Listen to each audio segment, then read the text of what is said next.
Hello,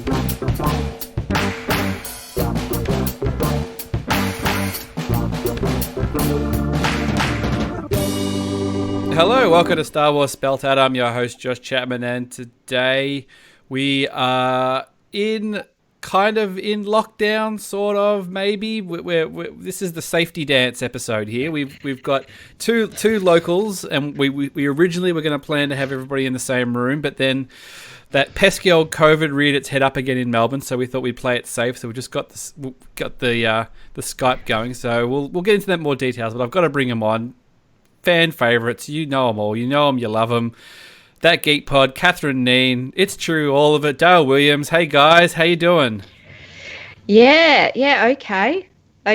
Doing the safety dance, actually remembering the moves. Oh, there you go. From the iconic 1994, Catherine on a dance floor somewhere, tearing it up. Yep. Or last week, whichever way you want to look at it. How you going, Dale? Yeah, good. I'm picturing Catherine on that dance floor with a handbag at her feet. Would that be about right? Yeah. Dance around the handbags? Yeah, but also the, over-shoulder, crossbody, little handbag, the pre-mobile phone. So you could just hands-free and shoulder dance, which is how I dance. And then which is probably why I've got a stuffed shoulder. An old war injury. And then you move on to the podium, right, Catherine, later on the night? Then you're up on the...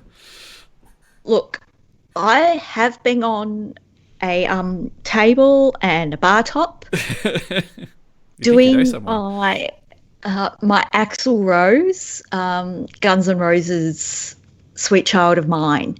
Wow. So Chris Fresh. Well, until we see it, we don't believe it. So next catch up, that's what's happening. Yeah. Yep. Well, no, we can't wait. We can't wait for celebration we have to. We got a little bit of training before then. So let's address the elephant in the room. Let's address the great big celebration-sized elephant in the room. Now, this has been news for about a week, and we touched on it when I had Baz on last week. But celebration, it's not happening this year. It's not happening next year. It's happening the year after. Now, surprised, Catherine? Bummed? What happened when you heard the news? We got that email in the morning. Did you kind of get up and... Yeah. Did you think you'd misread it or something, maybe? Or when it came through, I read it. I think, I scanned it and went, oh, yep, cancelled, as I expected. But then I read it again and went, 2022? Like, that was the surprise. I was fully expecting the 12-month wait, at least. So 2 years came, it's a bit of a surprise. And, it's going to be, it makes life a bit more interesting maybe for, like, all the other hotels and all of that I booked. It was weird because I looked at it and saw 20. Like the first thing, when I read it, I went, "Oh, cancelled," and then that threw me off because I thought I would just assume postponed. Like in my head, it was always going to be postponed, and I went. As soon as I read cancelled, I went, "Ah, well, I guess it's just completely. That's it. There's nothing." And then like keep reading, and they're going, "Oh, but it's going to be in Anaheim in 2022, and your ticket's the same." And Like now, Dale, you weren't coming to Celebration this year. You couldn't make it work. Now, do you look at that and go? Woo! I'm back, baby. I'm like, the window is open. Like, there's a glimmer of hope. Watch out. Here I come. But I did look at it and read it the same as Catherine. I was like, oh, cancelled. I also didn't even read the 22 bit. It wasn't until a couple of days later I caught that bit and thought, okay, well, more time to save.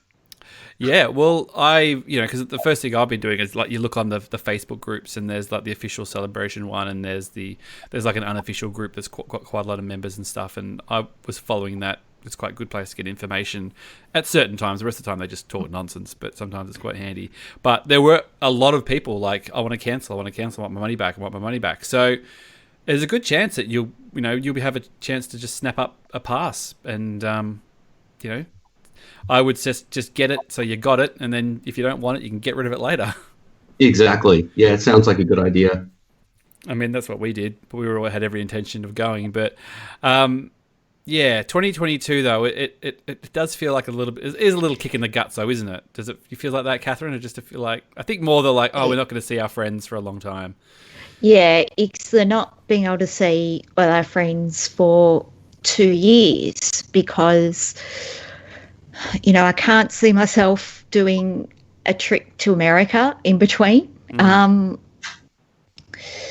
Unless something unexpected happens. But yeah, that was always the big driving force to get me to Celebration again. Anyway, was seeing my friends. So yeah, it was funny in that it was totally expected. And I think we'd been for months. We've been going, it can't happen this year. Yep. But when you finally saw it in black and white, and I think that night when I went onto the website to click on the, just roll tickets over, and it came up with the information, you don't actually have to do anything.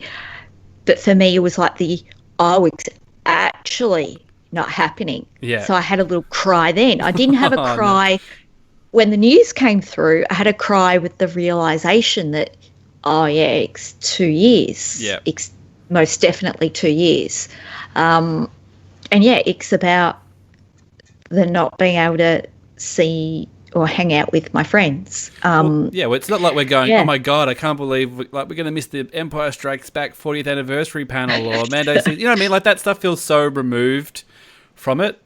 And even like looking at 2022 and going, sorry, 2022, and just going, oh, well, who cares what the panels are? Like, if there's a Star Wars movie, like, I guess, great, I suppose, like, there'll be something. I mean, we should touch on this, Catherine, but the Cassian show might be out by then. Don't. Oh, my God. Because all of a sudden, things could fall into place. Yeah.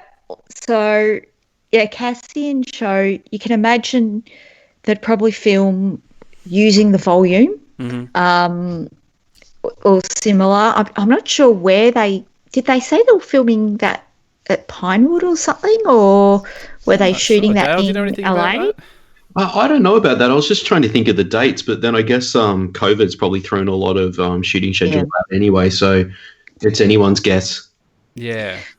Yeah, I think some of the good thing about the volume is, if you have people all in one place, you're not going off, for locations, whatever. So you could probably get a fair bit done. It sounds like it's a fairly quick way to shoot.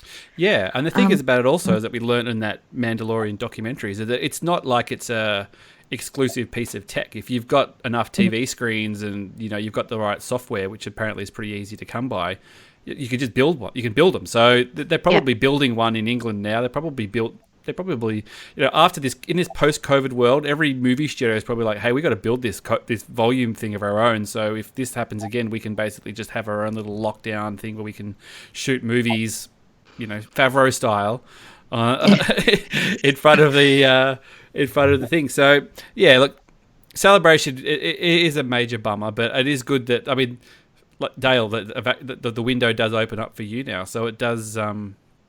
Sort of exciting ideas that that you can actually come along with this time. We'll have to, start organising our accommodation again. I'm already making plans. I haven't even got the money back for the other one. It gives me time to get a costume together as well. How about that? Would you do it? Would you dress up at Celebration? Do you reckon? Yeah, absolutely. I'll do it. You got to be pretty. Like, they don't muck around at Celebration when it comes to outfits. Oh, I don't muck around either. So. What would you do? Like, unlimited budget? What I've got an idea because I've been talking to the guys at Rebel Legion about joining there. Oh, cool. And I like the idea of Blue Squadron. How do you like that? Oh, I like that, but only if you grow a mustache. I might need to press on. A spectacular 70s moustache, because absolutely. Blue Leader is just dashing. He's dashing biggles. What would you do if you were going to dress up? Not that you're probably not, but what would you choose?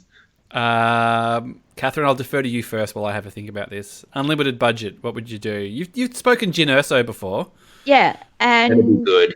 yeah, and you sort of look around, and a quality, good cosplay thing is probably Jing So unlimited budget. It would have to be, as I have zero sewing skills or skills.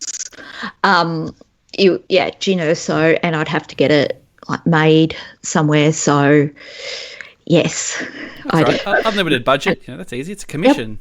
Yep. Yeah, that's the point of the Rebel Legion. They work with you to show you the skills and sort of help you and hold your hand a little bit through it, which makes it, fun because once you've got the costume, it's yours and you made it. Mm.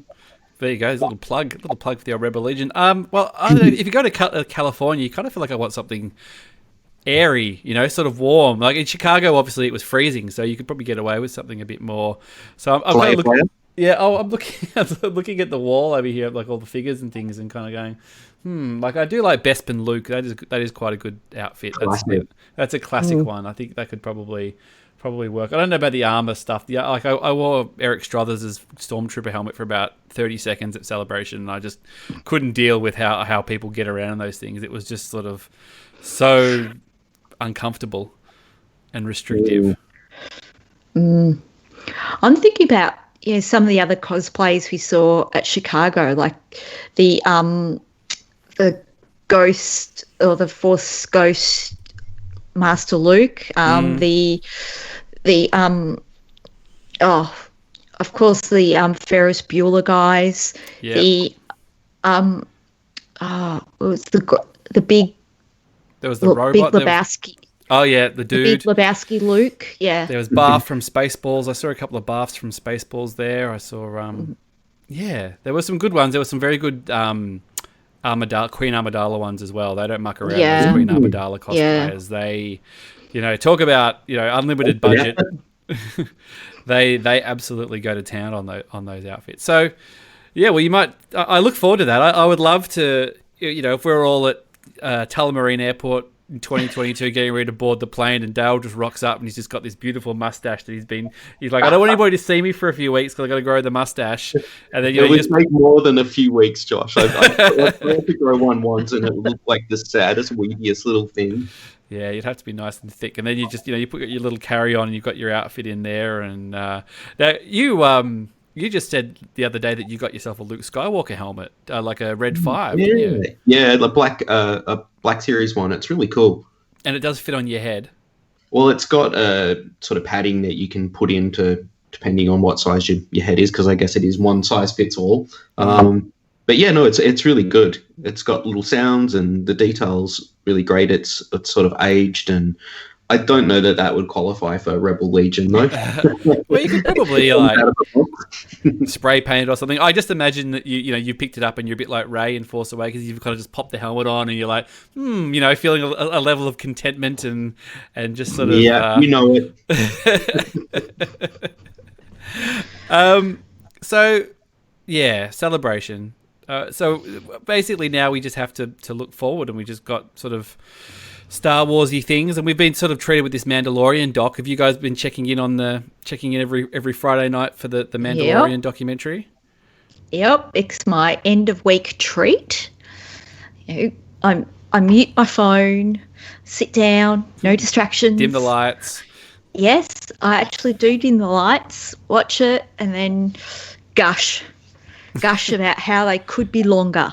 Yeah. Every single one of them could be longer. And the last episode was quite long. It was nearly 40 minutes. I'm just going, this is what we want. Just have them talking like that. Just let them talk for a bit longer. What do you think, Dale? Have you made it sort of appointment viewing? Yeah, I have. When I can get onto my Disney Plus, because someone else keeps logging into it. Not that you're supposed to, are you? A certain fellow podcaster. Oh, really? Oh, actually, I got a pretty good idea who that might be. Yeah, who's a mad keen Mando fan. I really enjoyed it. It was great. I like the round table concept, which they do for a lot of those Hollywood Reporter YouTube format, if you've seen that before. Yep. And it's really insightful just to see the creatives talking and joking with each other. And and giving you those little insights into how it was done. I particularly enjoyed the last episode showing all the references. Yeah. Call it fan service, call it whatever you want, but we all cheered when we saw it, and it warms your heart to see familiar places and characters that were usually, sort of previously in the background. Do you guys have a favorite fan service moment in the Mando? Like one thing you're just like, I'm really glad they put that in there. I think, the Wilro Hood ice cream maker is just such a great fan service moment, because it's something that if you didn't know about it, you just whatever. But if you know about it, you're thrilled. They didn't make a big thing out of it. It was just there, and it was and it really worked. It kind of elevated it, didn't it? Like it actually went, that actually makes a lot of sense. That it's a value he's carrying a safe, like rather than like a ice cream maker. How about you, Dale? Did you have a favorite? Do you have something in the Mando that you went, okay, that was a nice little touch? I think just having a droid man the bar at the cantina where droids aren't allowed was cool. Did they say explicitly that was the droid from Return of the Jedi? That was same model. Yeah, how many languages do you speak one? The one that was torturing the other droids. He was a real prick, that droid. Yeah, and voiced by Mark Hamill. Feisty little one. Yeah. So that was cool getting Mark Hamill in there. Getting the R5 in there was a thrill, and the level of detail of how Favreau's like, you've got to do the little burn mark, the motivator blows, bad motivator. I was just like, there you go, boys. One for you. Well, Hamill said on Twitter after that came out that he's actually in every Star Wars movie except the prequels. So he's done a voice he's in Rogue One, he's in Solo, he's obviously in all the sequel trilogy and stuff as well. And turned up in Mandalorian. As more than one character sometimes. Yeah.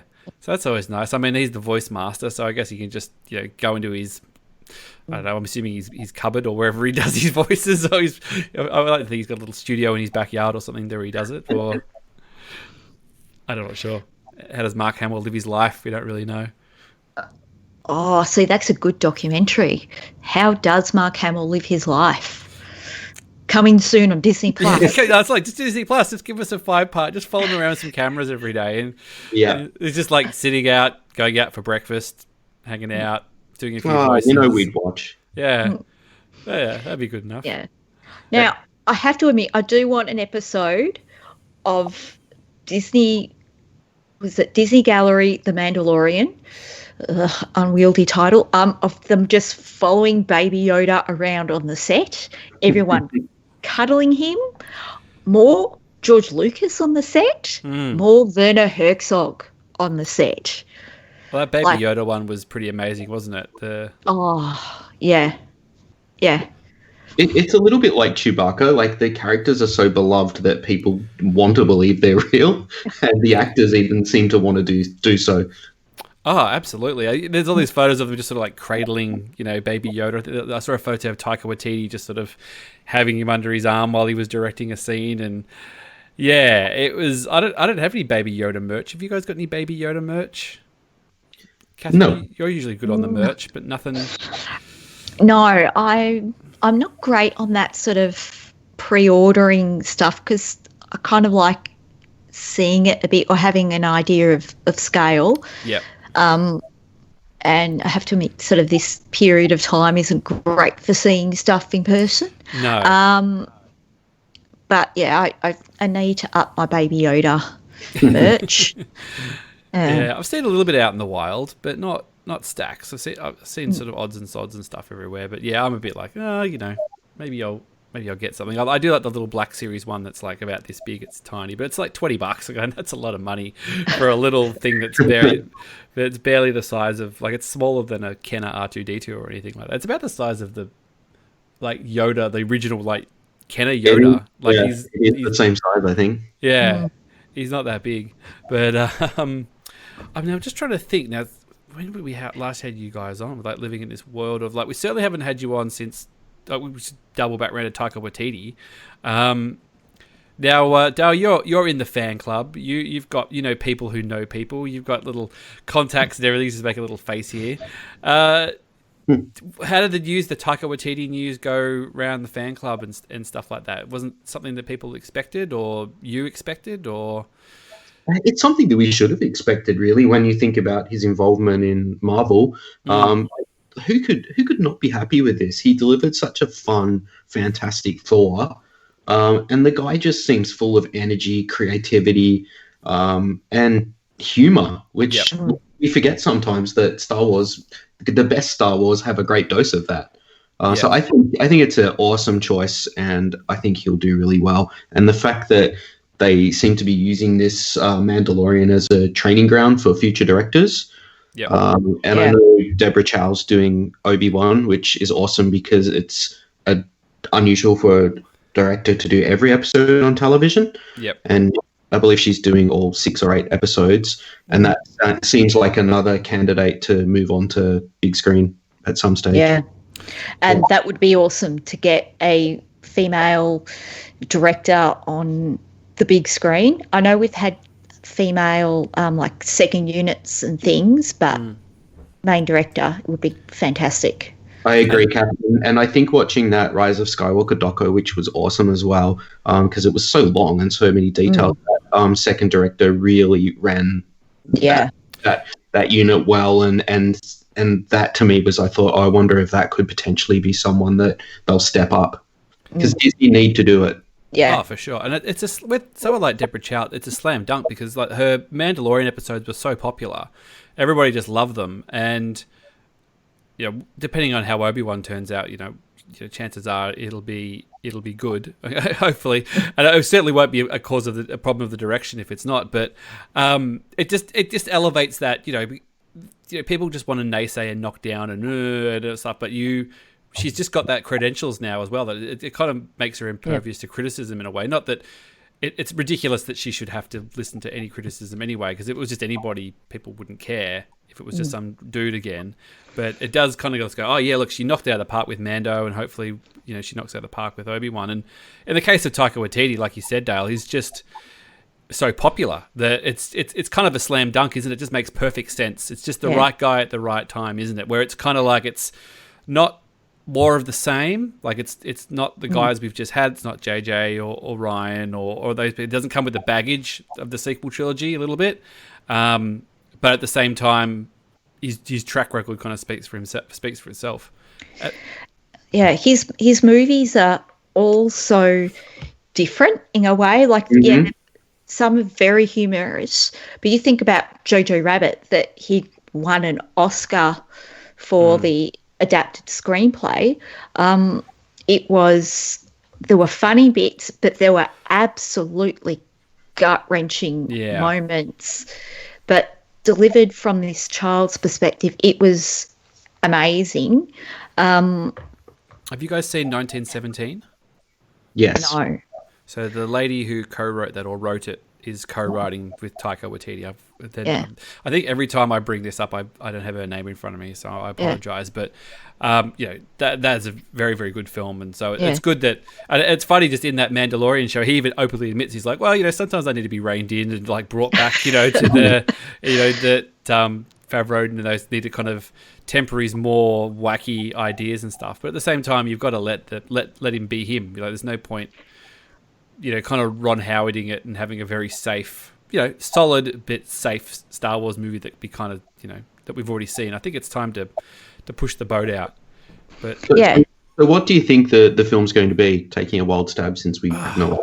I got no idea. But it's just like, no, I mean, it's not going to be. I think we can rule out sequel trilogy characters. So I think we can rule out Rey, Finn, Poe, all of those people. I think the story, Star Wars story as it stands, has ended at Rise of Skywalker. That timeline is currently frozen. So we are going to have to probably go back or sideways again, or tell a different story from a different point of view or something. But I could be wrong. But Taika Waititi's Episode 10, I wouldn't say no If he turned out that's what they were doing, if I just heard that they said, oh, they're going to do episode 10, I'd be like, oh god, that seems really soon. And then they said, well, Taika Waititi's doing it. I'm like, oh, okay, now you've intrigued me. It's funny how to date this podcast, but like today on Twitter, I think it was Oscar Isaacs saying, I'll only go back to Star Wars if I need a new house. But I think he'd come back for Taika. I think he would too. Yeah, I think that was a little. Yeah. I saw the headlines of that of like, guess who hates Star Wars? But if you actually read it, he's a bit more like, oh no, I'm done with blockbusters. I just want to do arty movies and stuff like that. But yeah, he might need a new house eventually. he just needs a break, and he's a bit. Let's face it, he was in X-Men Apocalypse, which was not good. Better than Dark Phoenix, though. Oh, geez, that's a bad scale. That's a rough watch. Oof. So yeah, like if Taika did it, I reckon they'd come back. I think you're probably right that we can happily rule out episode 10 for a while. They're going to put those characters out to play in the paddock. What about the idea of it lending itself more towards a shared universe, which would be perhaps incorporating some of the characters from The Mandalorian and keeping it around that post-Jedi, pre-Force Awakens time, because it's a massive chunk of time, but at the same time it has familiar characters, as in Stormtroopers and Remnant of the Empire, so it is that sweet spot, but it hasn't been wrung dry yet. Yeah, and true, they could start playing off, like if a character goes really well, they could have them perhaps move into films, or I don't know, something along those lines.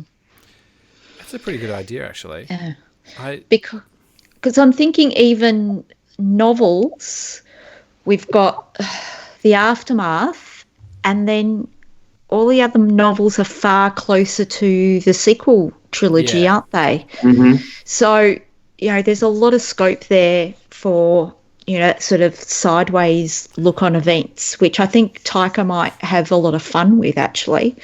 And no Skywalkers, obviously. Yeah. That's the tricky thing, though, is that period that period between Jedi and Force Awakens, which we don't really know much about, though, but like Luke, Han, and Leia are very prominent, though. They're very involved in what goes on in the galaxy, I assume, like from the snippets you get from the Aftermath books and things like that. But their story, there's a whole 30 years of story in there which does involve them, so it does make it tricky, because it's like, well, obviously they've aged out of that demographic. Carrie's no longer with us. You can pretty much safely say that Harrison Ford and Mark Hamill are finished with Star Wars as well. So it's kind of like, if you want to go down that road and tell those stories eventually with those characters, because I think eventually people want to know what happened to the New Republic, all this young Ben Solo, all those heaps of stories, there's 30 years of adventures that they could have had. But do you have to do that in animated form? Do you have to find a way to But why do you have to touch it at all? Because I think what Mando has proved to us, that you don't need, like, okay, we've got your Baby Yoda who's a Force user, but it's not like anyone's fighting with lightsabers apart from the last scene. Yeah. So we can have really strong stories that are punchy and have stakes to them without having Jedi. We can have, like, think about all those moths and different generals that were on Super Star Destroyers far away from the Death Star, because that all took place in not the center of the galaxy. And all those battles for power, if we've got good, strong characters, it could be awesome. Yeah, look, I think you can tell those stories for sure, but I think eventually they're not going to be able to help themselves. I think they'll want to fill those gaps in with those characters. But I just had a thought that, the like Tag and Binks of the old like comics. Oh yeah, those sort of guys who, that were meant to have a cameo in Solo. You kind of think, well, is that kind of humour really up Taika's alley? To have those absolutely good call. Two guys like that just at the sidelines of heaps of events. So yeah, you can have stormtroopers. I mean, you could have Vader, let's face it. But like, could that be it? Could that just be like a side story, like a wacky side story, or that's the kind of characters he does like, isn't it? Yeah. I guess the only other thing is, I mean, I'm just looking up the Christy Wilson Cairns is the lady who wrote 1917. So her being in here as well does throw a little bit of caution to the wackadoo side of it, because 1917 is quite a serious film. She's just written Last Night in Soho, which is the new Edgar Wright film as well. She's not writing wackadoo stuff. So for her to be kind of like, hey, do you want to write Star Wars? Like, people like Star Wars. She probably is a Star Wars fan. Yep, I'd love it. But at the same time, there must be a concept or something that's intriguing to someone who's written a war film, who's written, like dramas and things, to be interested in it as well. So, because I think the temptation is go like, oh, it's Taika Waititi, it's going to be this wackadoo comedy, even though, like you said, Catherine, he can balance the stuff. But yeah, I don't know. I think that if we've learnt anything from Lord and Miller, is that Disney do not want Star Wars to be a full assault comedy. They want it to be a sprinkling of comedy with drama and action and which Taika has proven even in Ragnarok that he can do, because even in his Mandalorian episode as well. Yeah, like, it's very, very funny, but it's very serious as well. Like Ragnarok, we remember all the really funny bits, but you think towards the end of Ragnarok, it got serious and dark. Yeah, shit got real. Yeah. Good film, that. Yeah, it's awesome. I was watching Thor the 2 the other day, and I think people like to poo on that movie too much. I was quite enjoying it, actually. I mean, I think just because Ragnarok's so good, but I don't know, like, because I think most Marvel stuff's always pretty good, so you got to have one you kick around and maybe it's, but I think it's a little unfair. There's some funny bits, and I was kind of watching it, just going, oh wow, Natalie Portman's quite good in this. It'd be great for her to come back and be Thor, Lady Thor and stuff. But I mean, that's another thing where he's just like, hey, I'll do Thor again, but I want Natalie Portman back. And could you imagine that phone call of him calling up Natalie Portman going, hey, I know you were like completely done with Thor movies, but would you like to come back? She's like, nah. Like, well, you get to be Thor. She's like, oh, okay, now you're talking. I think that would really appeal to her. All right, okay, they got me interested. Well, we haven't even touched High Republic. Now, there was a chapter from the first High Republic book that came out today. Have either of you guys read that or looked at it or heard any feedback? Haven't had a chance. Only caught up on my Twitter timeline like an hour ago. No, I haven't looked at it either, which is probably terrible preparation for a podcast. But I'll leave that one until I get the book. Yeah, well, you're the bookmaster, Dale. So I love them. So you're not tempted to have a little sneak and Nah. It's so annoying to read the first chapter of a book and there's nowhere else to go. I know I'm going to buy it anyway, so I don't need a sampler. Fair enough.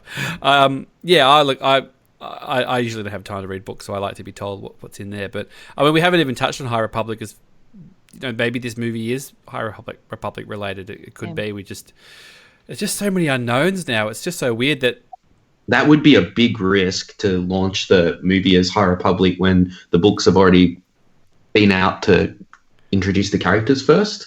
Yeah, well, it's that very unusual marketing strategy. It's true. Well, I mean, it's to introduce it in a book is probably smart. Just as fact is that if it doesn't jive, you haven't spent $250 million on a movie. You've just written some money on some books, and people either like it or they won't like it. But yeah, I don't know. I mean, what do you guys want to see in the next couple of years from Star Wars? Is it just about the Disney Plus? Is that sort of where you feel you're going to get the most anticipation and all that kind of stuff? Like Mando season 2 isn't that far away. Like, we'll probably get a trailer soon.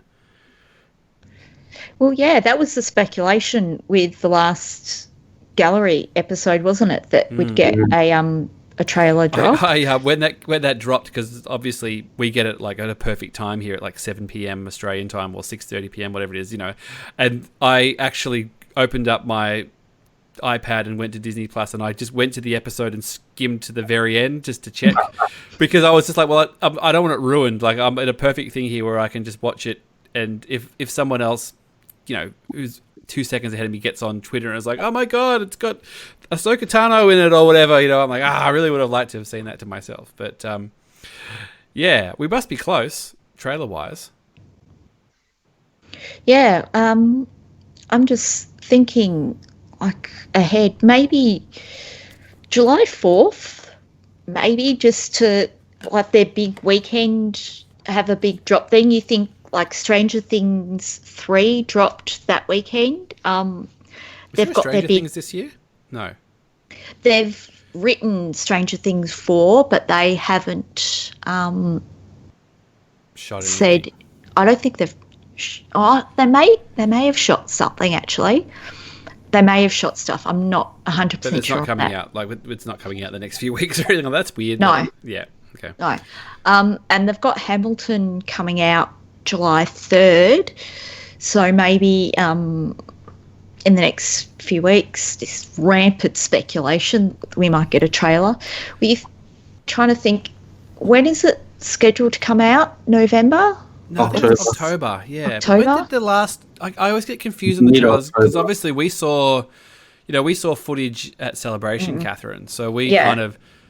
So I'm just trying to remember when the first Mandalorian trailer came out. Like I feel like we saw most of it at Celebration. I'd really love to see that. I'd really love to see that Celebration footage again, just to see how much different it was. Because I remember some people being a bit like, oh, I don't know, it's a bit, and I remember being really kind of blown away by it. And then maybe it's different. Maybe it's not as, if you go back now knowing the show so well, going, oh yeah, it was a little clunky or whatever. But I seem to remember it being pretty spot on. But yeah, like I remember thinking, oh my God, that looks amazing. And Werner Herzog. And, walking through the marketplace, and even now knowing how they filmed it all, my mind is even more blown, because we had no idea then about how they filmed it. I just remember looking, going, I think the first thing I said coming out of it, and it might even be on one of the blog pods, is going like, this thing must have cost a fortune. Like, it must have just been, because I just assumed that they went everywhere. I'm like, well, they must have just rebuilt all this town and everything, and space and creatures and to a degree that they did. But now that you know that they did it on their Magic Favreau screens, it's So is that where your head's at, Josh, as far as future content? You're looking to Disney Plus as where you... Yeah, I think so. Yeah, I feel like, well, just because the movie stuff is so up in the air, like they've announced that Taika Waititi is going to make a Star Wars movie one day, but they haven't said when it's coming out. And then obviously the Game of Thrones boys were going to do the one at 2022, and that fell through. Kevin Feige's supposed to be producing one, so whether that's Taika's one or someone else's. Ryan Johnson's supposed to be making some at some stage. We don't have any. There's never been any official confirmation, but every time Ryan Johnson gets asked, he just goes, "Yeah, well, it'll happen. Hopefully, he's sort of jovial Ryan Johnson way." And that's all we know. So it's so. It's all there is to look forward to. I assumed that when we thought Celebration was on and we were going, that we'd be in that room and they go, okay, coming 2022, it's going to be this. This is your director. It's going to be written by, and it's going to be generally about this thing, and that'd be it. Like, I didn't think they'd show anything, obviously, but I thought they'd be like, well, it's going to be Taika Waititi, and he's going to be making a movie about the Old Republic or whatever, and go crazy, everybody. But now it's just kind of going like, well, all right, well, they're going to have to start doing something. In my head, I thought it was 2021, the movie, but it seems like everybody said it's 2022, so I'll defer to them. Is 21 Avatar? Yeah, it might be. Yeah. Not that I'm going to watch it. Oh, look, I don't know. We'll see if something. Everybody says that. James Cameron always proves everybody wrong. They said that about the last Avatar. Like, I'm not going to watch this stupid blue cat stuff, and then he always James Cameron's it. So we'll have to see. But look, Mando season 2, Cassian, Clunk, dropped the name. Really interested in that, and then Obi-Wan. So that'll be, if they're doing Mando this year, and then I'm assuming they're doing a third season. I think they've said that. So what's that, 2021 next year? I don't know what the timeline of Cassian is. It's really, I'm not sure if we'll get that next year or if it's the year after. Obi-Wan, they've said they're filming 2021 at the start, so that will probably be the end of 21, early 22. So there's going to be, instead of getting 2 hours of a Star Wars movie every 2 and a bit years, 2 or 3 years, we are actually getting 10 hours of a Star Wars thing. So maybe we're just too spoiled these days. I'm super excited about Cassian, because I just think it's a fantastic. Rogue One was awesome, but it's a great time to place it. And the I've brainwashed them all. You don't have to brainwash me. And so it's an awesome concept, and I think sort of that rebel spy thing, to do a spy show, will be great. Yeah. And Diego's awesome actor, and if we, get some other little minor characters back, that'd be great. Obi-Wan, not sure. Just not sure. I'll have to wait and see how I feel about that one. Well, now we know that they've got this volume thing. You can't, because I was kind of like, Cassian, maybe it'll be a little bit smaller scale, and you can't be spending bazillions of dollars on everything. But now that they've got this volume, I'm like, I fully expect this thing to have the scale of The Mandalorian. I don't see any reason why it won't. Yeah. And the fact that they could build all these assets and they could probably reuse them and stuff, they're like, yeah, you could send Cassian on to Tatooine and all these sets and all these places and things, and it's all just kind of there, and it's a lot easier to create the quality needed for Star Wars on a cheaper thing. So the scope doesn't necessarily have to suffer just because it's a TV show now, and because I kind of thought, they'll spend the money because it's first one out the gate, they want to make an impact. But now that they've kind of built it, you just, the season one always costs the most because you got to build everything, and then you just use the same stuff over and over. And now they've got this machine where they can put pretty much anything there. I don't know. Well, obviously, Catherine, Cassian is the one you're looking forward to the most. No surprises there, but we kind of laugh about it and say how much you like Diego Luna and how much you're a fan and blah blah blah blah blah. But there is an obvious sort of story-wise that I think that you're really sort of. I think the actual story of just the mystery of Cassian Andor is sort of mega interesting hyped in itself. Yeah, mega hyped about him. About the watching like the spies and like the line in there about assassins, spies, saboteurs. He's been in this fight. Done? He was 6 years old. I've been in this fight since I was 6 years old. Yeah. What have they done? And the building of the alliance, because I think it is an alliance. It's not one big thing. It's different cells having come together, and that's one thing that Rebels actually was really good at, wasn't it? And when they actually did it, I went, "Oh yeah, it makes total sense that they're the Rebel Alliance because they've actually finally got their shit together and they're not all like factional." We really need Bail Organa in this. I'll be major pissed off if he's just a cameo in one episode. I want him in every episode. Smiths for the win. Space Jimmy Smiths. Like obviously we've got Mon Mothma, Bail Organa, but I really hope that, I know this sounds funny coming from me, but they expand the scope from just Cassian, that he's our starting point, and yes, we're going to follow his story, but we also, meet other characters of the rebellion. Awesome. Meet more, Blue Leader, meet Mon Mothma, see the building, because I don't know, I'm a nerd. I want to see the political stuff, how they are building this rebellion.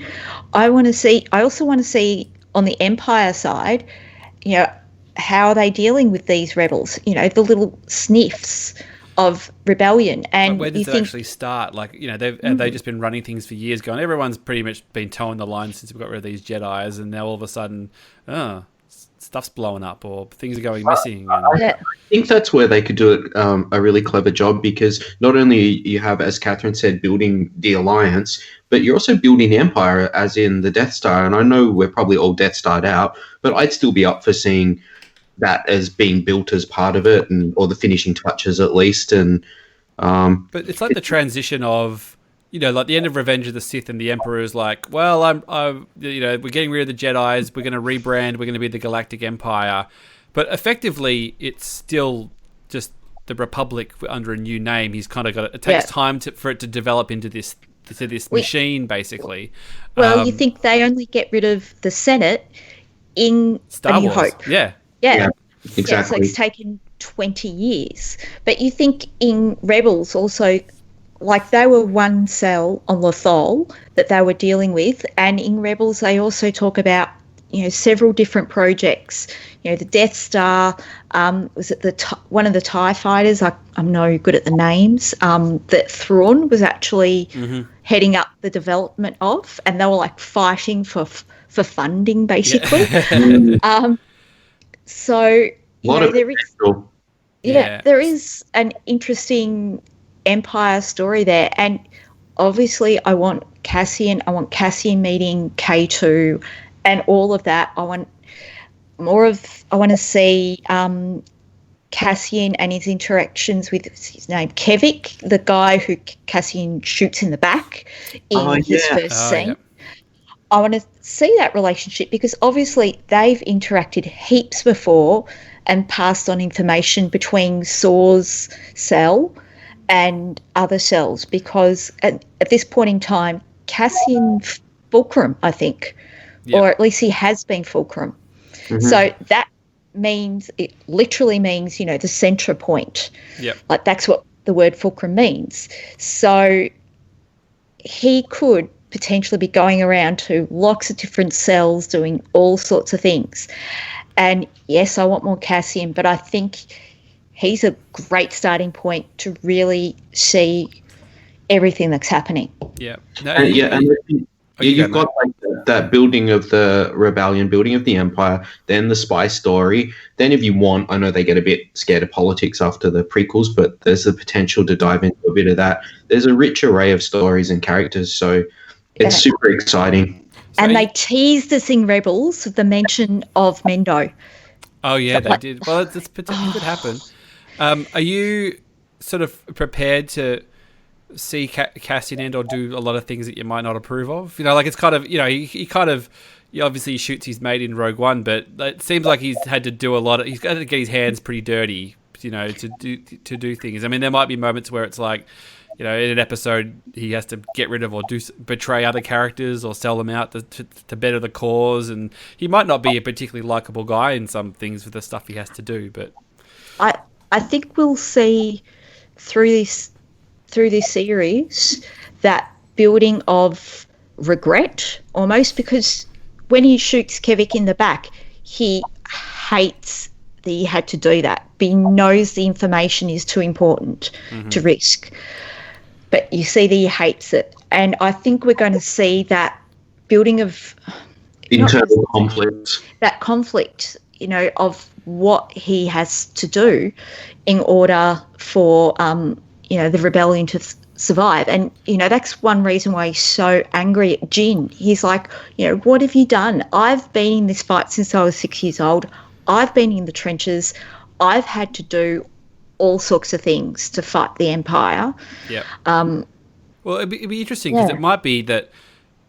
Well, we're really speculating on the show now, but he could just start off as an angry kid who wants to blow some stuff up. You know what I mean? And they're just like, hey, look, you can do that. You're probably going to do that. You're going to get yourself killed in 5 minutes. Why don't you actually learn the craft and try and do things a little bit behind the scenes and stuff, and actually see if you can make some real change here, rather than try to clock a few stormtroopers and stuff and feel like you need to get revenge for whatever you got through. But yeah, look, it's really intriguing. It does open it up to some really good ideas, and hopefully there's just more. Like I hope that it doesn't just do a one and done. Like I feel like it's a story that you could do a couple of series if it goes well and people are into it. And it'd be great if we had a running thing where it's like, you get Mando season 3 and then you get season 2 Cassian, and then we're on. We've just got this. We've got this. We're just treated for this content and stuff, and it'll certainly make the wait for movies a lot less painful. Yeah, it'll be awesome. And also, just from the cynical side, you think if we have these sort of new series coming out every 6 months or whatever, it'll get people keeping their Disney Plus subscriptions. Oh, for sure. Like I think the dream is for Disney Plus is to have every week they have a brand new piece of content. I think that is their goal. I think that's a minimum, to be honest. I think that they want to do, and I think that was what they were planning on getting to, because they had like the Marvel shows and all this other kind of stuff. And that obviously the COVID stuff's chucked a bit of a spanner in the works. But I mean, they've only had to put a documentary about the making of a show, and that's kept us here. You know what I mean? Like that was all it took. Like, we're just so we'll happily watch a bunch of directors sit around a table talking about Puppet Baby Yoda, and let's face it, we'd watch an episode now where they wouldn't even have to film anything new. They'd just go back through all their behind the scenes footage, cut it together. We'd watch that, you know, or have Werner Herzog, you know, commentating a Mandalorian episode or a Star Wars movie. I'd watch that so hard. That would be the best. I think they've been conservative in many ways, because there's many things like this year being Empire's 40th that I thought we might have got a doco at some stage. Yeah, I feel a little bad for Empire. It's kind of it's the jewel in the Star Wars crown. Well, it's just that the way the world has kind of robbed it of its of being able to celebrate it more. And I know when I had Luke Sword from Star Walking, who you know well, Dale, and I said to him, like, before this all kicked off, or maybe just as COVID sort of kicked off, we didn't really understand how long it was going to go for, and said, you know, like, Empire's coming out the 40th, like, would the fan club want to do something? You know, could they do a screening at the Astor or something and have a big party? And like, how great would that be? We could all go, and what an awesome time. And he was kind of like, yeah, we'd love to look into that, or we are looking into it. We'd love to do all that kind of stuff. And it's sort of, it's just kind of like, oh, you kind of miss the window once it's. I think I looked somewhere. I know we're getting close now, but I don't think Empire came out in Australia until August. August 22nd, I think it was. Well, you know, it's possible. Cinemas have opened this week in Australia, so potentially. They don't have new content. No, they don't have new content. I saw something today, was like, we're going to show Ghostbusters for a week at the cinema near me. I was like, oh, that's pretty good. I've never seen Ghostbusters on the big screen. That would be actually quite good. So, and then the Astor that I just mentioned is showing Force Awakens and Rise of Skywalker for some reason. I know, what's it all about? For some reason, Last Jedi has been forgotten about. Here. So I don't know whether anyone's got a straight answer out of them, or whether it's a licensing thing, or I don't know. It just seems a bit weird. Look, I'll be there with bells on anyway, because I'll take any chance I can to see Star Wars on the big screen. It's just where it belongs. And the Astor's got a massive screen, so that'll be great. But yeah, really bizarre choice to, knock out the middle part of a trilogy. I guess maybe they've only can be opened for a certain amount of time and show 2 movies is the most. You know what I mean? Maybe they're just going, all right, well, is it better to show 2? No. I just been in the state of the world. Maybe it's like, well, do you show the first 2 and not the end, or do you show the second one at the end, or do you show the first one and then we'll show the trailer for The Last Jedi in the middle, or we'll give you a little rundown, or well, they have in the past done like Harry Potter marathons, which is 8 films, and they sell out, and people are in their pajamas and eating and all sorts of things. So surely they could do a 3 for us. There's an amazing cinema in London that I used to go to a lot called the Prince Charles, which is in Leicester, just off Leicester Square. And they're similar to the Astor, similar vibe. They'll show classics and they do like sing-alongs and all sorts of stuff. And they do those marathons as well. But they did a Lost marathon where they showed the entire series of Lost. Oh my God. Over, I think it went 2 or 3 days straight it went for. And they just showed it continuously, the whole thing. I don't know the math off the top of my head, but they did the whole run. So like, yeah, that's commitment. Oh, I mean, admittedly, the pilot of that show would be awesome to see on the big screen with plane crash and all of that. But God, that's a lot to have on the big screen. Yeah, like go have a snooze when they get off the island for a bit, and then it's a good cinema, that one. I saw Blade Runner in it last time I was in London. Oh right, yeah, awesome. I've seen. I'd go there quite a lot. I've seen all sorts of stuff there. I saw the first ever screening in England of The Room. The famously terrible movie The Room that they made the disaster artist out of, and then went to the very first screening of that, and then went a year or two later, and they had like the guy was there, Tommy Wiseau was doing like a Q&A, and people were like, it was good. It was good fun. It was it's a wonderful cinema. Hopefully they're still kicking. So hello to anybody at the Prince Charles in London if you're listening. Right, guys, time flies when you're having fun here. We're coming around into the home stretch. Hopefully, in the next few weeks we'll be able to hang out properly in person and I know you just mentioned the Star Wars stuff at the Asterdale. I'm going to try and get down there myself. It just depends on children. Yeah, come for one at least. Yeah, I'm definitely going to try and make it happen. But it's going to be good when we can all sort of hang around a pub table and chit chat properly and do all that kind of stuff. But Dale, you're still producing some awesome content with your podcast. Do you want to give us a little update at what's going on with the podcast and maybe even with the fan club? If you want to plug the old fan club. Yeah, podcast is going well. Yeah, we're still enjoying it. Monthly format's awesome because the pressure is off. I was going to say, geez, that sounds like a dream. You just enjoy it more, and well, I do anyway. But so that's going well. And fan clubs, we've been doing some live streams, which have been fun, and lots of people have jumped on, so that's been really good. But we're just all looking forward to catching up with everyone. We caught up with Phil Mitchell the other week, and we're just saying, that's a friend we met through Star Walking, and looking forward to sort of getting back to people face to face. Yeah, and he does the great Dark Crystal pod. I can't remember. Trial by Stone. Trial by Stone, yep. Which the best timed podcast in history. That guy started a Dark Crystal podcast, and then a brand new Dark Crystal TV show came out. Smart dude. Yeah, he's a smart dude. Yeah. So back in the archives of back in the archives of Geek Dudes, I did chat to him because I hadn't watched Dark Crystal since I was a little kid because it terrified me. Oh, it's still terrifying. And the new show's terrifying as well. It's great, but it's terrifying. I haven't built myself up yet to watch it yet.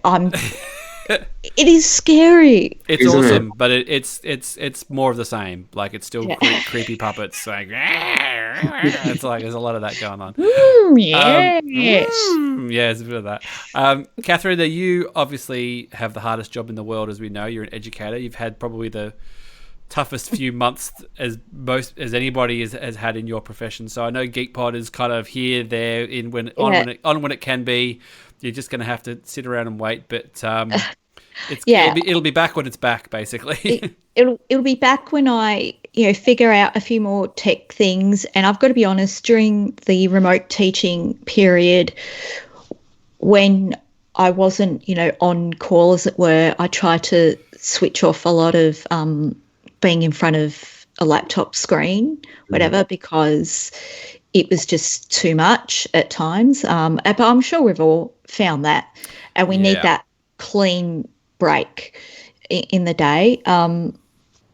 And, I was producing YouTube content for my, Year 12 further maths, like the most boring YouTube content in the world. Catherine's pivoted to YouTube now. Get ready for her angry rants in the car and her breaking a Rose Tico doll and all that kind of stuff. That's don't forget to share, click like and subscribe on Catherine's channel.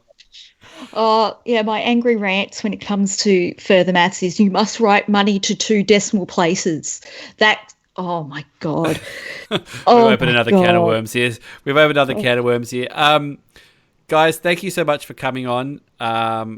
It's always a pleasure when you guys come on the podcast. It's been too long. I know we're in a weird world at the moment. We're still dealing with the celebration bummering stuff, but like I said, silver lining it. Hopefully, Dale, you'll be there with us now on that floor in Anaheim. We'll be having an awesome time, laughing about, remember that time it got cancelled and we all got locked in our houses for months, and now we're here with our friends and having a great time. So thank you very much.